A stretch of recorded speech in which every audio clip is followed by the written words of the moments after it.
Type in video game console on Amazon. Scroll past the first 100 results. Oh, there's the PlayStation 5. But see, there's a reason it's buried underneath so many other options. They're doing you a favor. 777 classic games? That many exist? And for only $28, oh, plus a coupon, you can't beat that.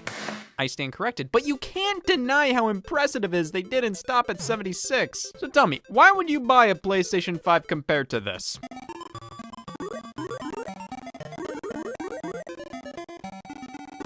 You're a dumbass. Now, you may be asking, is this legal? I don't see OSHA's name anywhere. Well, you're not looking in the right places. Look harder. Harder. Please don't tell anybody. Yeah, there's only one way a deal can be this good, and that's if it's illegal. They didn't get permission to put any of these games on here.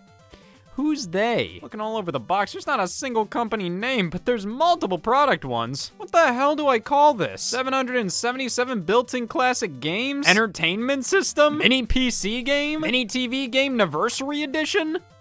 The Machine? To get on the government's good side, I'll stick to Lincoln. Hey, is that illegal? No, it's Lincoln.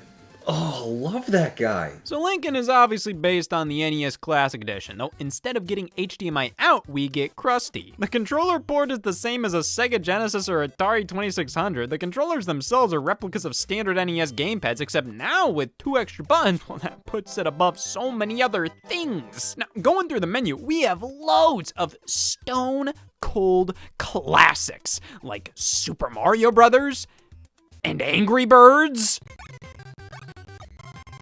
What the hell? This isn't Angry Birds! This is! Wait, Mario 14? The long-awaited sequel to Mario 13?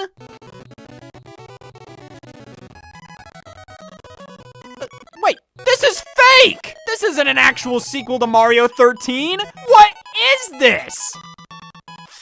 Genius! Somebody took a pre-existing game, in this case Kid Nicky 3 from the Famicom, replaced some graphics with Mario stuff, and boom! To the unknowing consumer, you have another Mario game. And to the unknowing consumer, Lincoln got permission to put it on here. This is what we call a bootleg.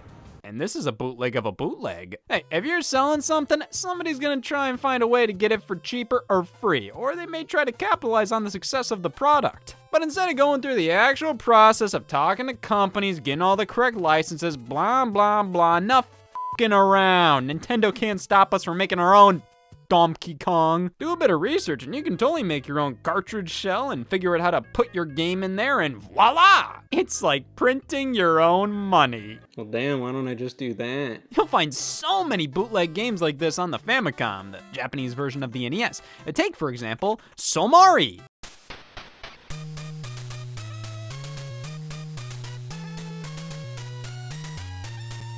That's right, we're combining Mario with social anxiety. This is a Famicom remake of Sonic 1, and the effort is honestly commendable, which is a huge inspiration to me. If I commit plagiarism, I'm picking a good font. Now, does that make this good?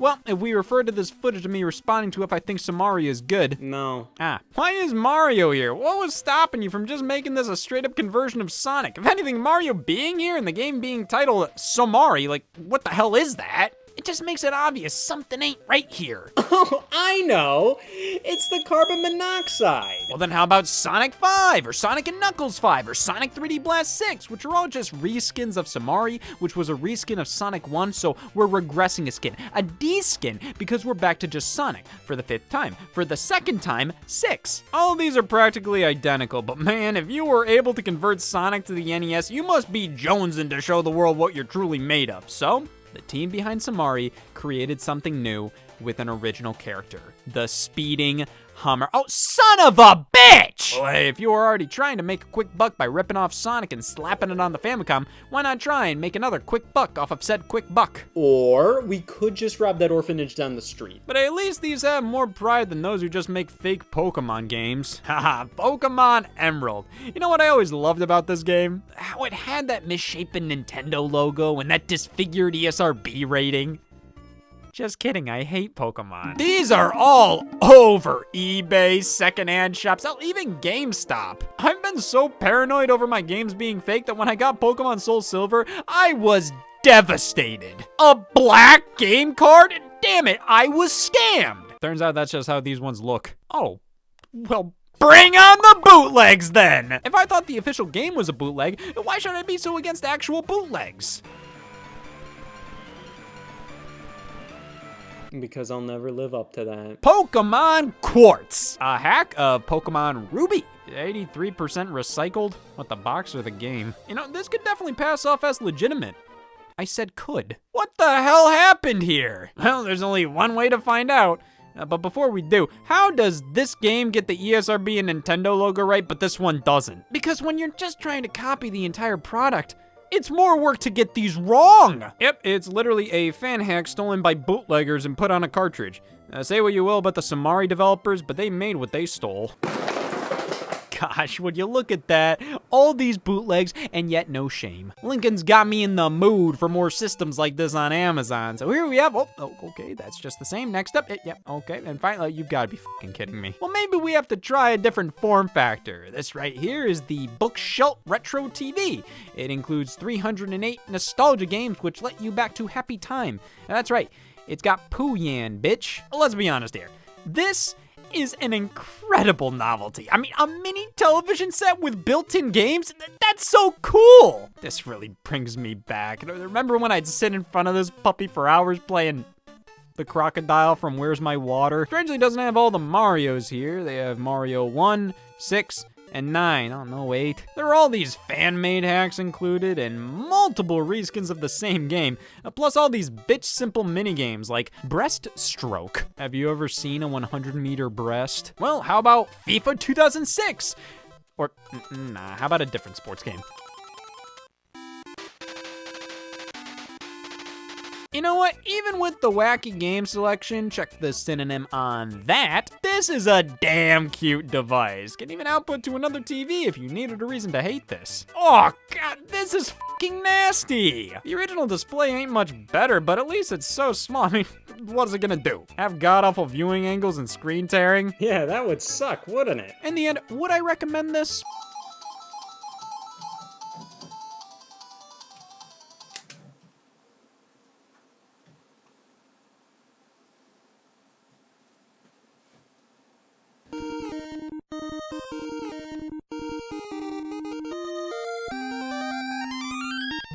This is 7 Granddad. What's 7 Granddad? Clearly the next obvious step. So who is this made for? Well, whenever I'd watch the Flintstones, I had to cover the top 40% of the screen at all times. It was brutal. Finally, you take the best elements from both characters, Mario's lips and not Fred's fucking face, and you create this definitive ultra character in the 7th of his kind, no less. But that's not all this one does. Check this out. This one hurts. This is a bootleg from 1992, taking the NES game Flintstone's rescue of Dino and Hoppy and slapping Mario's head on Fred Flintstone, and that's practically it when it comes to changes. Well, and the title screen, which is more than enough to consider this its own entity. I mean, these change the whole aura of the experience. Like, this is a Flintstones game, and this is what helps spit your dad out. Crash to Advance!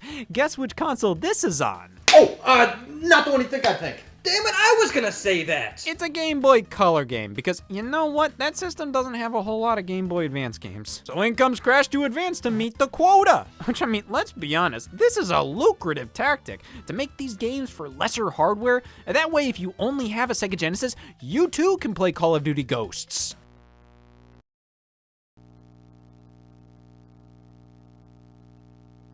See, when you're not looking at it, it's practically the same game. Well, take a look at this one. Super Mario World on the Famicom, which honestly, this is damn impressive. But what is impressive at that point? This isn't very ideal to play at all. The physics are all whacked out, numerous elements have been swapped out with others, so the level design isn't that coherent. And of course, all the glitches and sprite flickering makes this a chore to get through as an actual game. But for those who are looking for the perfect gift for the kids who will play with damn near anything, toothpaste. Here we have a 4-in-1 featuring Kart Fighter. It's Street Fighter 2 featuring characters from Mario Kart. So Mario, oh my god, it's those fuckers from Mario Party 5! Okay, so once again, kinda garbage, but oddly high effort for a bootleg. In fact, I consider all of these to be that, and as it turns out, they're all made by the same developer, Hummer Team. And for the most part, I'd say their output featured some of the higher quality bootlegs released throughout the 90s and early 2000s. Which isn't saying much. Mario Rider. Mega Man 7, an SNES game and a damn fine one at that. But have you ever wondered what it would be like on the original NES? Well, it's a good damn thing it wasn't, because apparently it would just be Mega Man 6 again. Yes, the Mega Man 7 bootleg on NES is just Mega Man 6 with a rat-fucked title screen. At that point, just give me the Mega Man 73-in-1 multi-cart. Like, Jesus, look at all these games, these hacks. Now this gives you bang for your buck. Why doesn't everybody just buy games like these? They're right there! Amazon has loads of these things, and you may expect better morals from one of the biggest retailers in the world. But why would you do that? Especially when I got all those game consoles from them, like this handheld. Or this handheld. Or this handheld. Damn, look at this one. Using the design of a PlayStation controller, but instead of thumbsticks, we have speakers. Oh, actually, speaker. The right one is just a singular power light. Damn, that's taking all the gumption in the room. These are always advertised as having hundreds, sometimes thousands of games in one. But how likely is that truly? Look, we got Spar, and we got Star. Well, Spar is urban champion with, I don't know, giraffes. And you're probably saying, Scott, have you ever seen a giraffe before? Well, ask the developer that, because these are some bad-looking giraffes. Look, we also have regular Urban Champion here, but I guess 519-in-1 doesn't have that wow factor. But what about the game Star? So, this sounds like a remix of the Popeye NES title screen. Then it goes into music from Punch-Out, which is then remixed to sound like Star Wars. That's called being resourceful, like this! Can't let that ear go to waste! Good point. Can we bootleg this? Name your favorite movie. Ghostbusters Frozen Empire. Or Dougal. Happy Feet. But only when the lizard's on screen. Anything! Give me a couple shapes on screen, maybe a funny f***ing rat! Ice Age 4! Wouldn't you love a video game based on it? Yeah, well, that's 1 point for bootlegs. There was no Despicable Me 2 game otherwise. Oh man, Return of the King! Just in case I don't want Return of the King. Or Return of the King. It's good to have options, especially on Game Boy Advance. See, I can get the actual game, and maybe a bootleg of the actual game, or a bootleg in every sense of the word. And hey, why the hell not? Throw the Sega Genesis bootleg in the running as well. So many options. All these games have to do is pass the title test, alright? It doesn't matter what they look or play like. You tell a kid this is Kung Fu Panda 2, and they will make any excuse in their head to validate that. Damn, Avatar? Oh yeah! This continues the tradition of the protagonist of Avatar having fingers. Toy Story?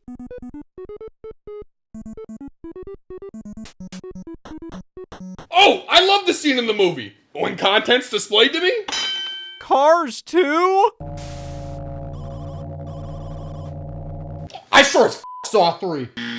But hey, the bootleg games based on movies, I think the most value can be derived from would be the stuff on older platforms, like a Monsters Inc. game on the Famicom, Harry Story, they're the same fucking thing. They're both hacks of wacky races on NES. Now, Monster Inc., you know, the Shrek thing, there's a debate to be had if this is better or worse than Harry's Story. I mean, that one has more effort put into anything but the letter S here. But does that matter when everything was stolen? Why put effort in when you're just stealing anything anyways? Well, it depends if Harry's Story actually stole from Monster Inc., because stealing is bad, but stealing from a thief? I think that makes it okay. Here, point this gun at me. You son of a bitch! So, why buy, make, and or sell bootlegs? Well, in the instance that the game you want is too hard to find, too expensive, or just flat out doesn't exist, it's the next best thing. And because you'll save money on these, you can spend it on literally anything else. Alcohol, vodka,